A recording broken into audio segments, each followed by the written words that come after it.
దళితులు హత్య చేసినవన్నీ కాపాడటమేంటి? ఎలా పోతావు నువ్వు పాదయాత్రకి? పాదయాత్రకు పోయి పూర్ణదండాలు పెట్టి ఏమని చెప్తావు? వీరి సుబ్రహ్మణ్యాన్ని హత్య చేసిన అనంతబాబుని రక్షిస్తున్నానని చెప్తావా? ఈయన బొమ్మ పెట్టుకుంటావా? కొన్ని జెండా గుర్తుగా పెట్టుకుంటావా? మాట్లాడాలి. వైసీపీ పార్టీలో ఉన్న దళిత నాయకులు కూడా తక్షణం నేను చెప్తున్నాను, వైసీపీ పార్టీలో దళిత నాయకులందరికీ 24 గంటలు టైం ఇస్తున్నా. తప్పనిసరిగా ఈ ఎమ్మెల్సీ పదవిని రద్దు చేయాలి. అప్పుడే ప్రజాస్వామ్యం బతుకుతుంది. ఈ రోజున వీరి సుబ్రహ్మణ్యం హత్య కేసు దేశవ్యాప్తంగా సంచలనం. ఏనాడు కనీవిని తెలుగు గడ్డ మీద లాంటి దాడులు జరగదా? ఏ బొజ్జ తారకం మాట్లాడలా, ఏ బాలగోపాల్ మాట్లాడలా, ఏ బాలకోటయ్య మాట్లాడలా. రక్తం మరిగిపోతుంది. అమాయకులైన బిడ్డల్ని లక్ష్మమ్మ నీ కొడుకు శవాన్ని తెచ్చా, తీసుకెళ్ళు, 2 లక్షలు ఇస్తా, దానం చేసుకొని భీకరాలు వరికిన అనంతబాబుని కాపాడుతావా జగన్మోహన్ రెడ్డి? ఇదే నీ రాజకీయ ప్రాతిపత్యం?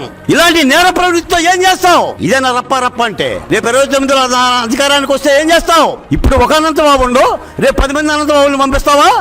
ఇదేనా నీ రప్ప రప్ప? ఓ 10 మంది వీధి సుబ్రహ్మణ్యాలను చంపేస్తావా?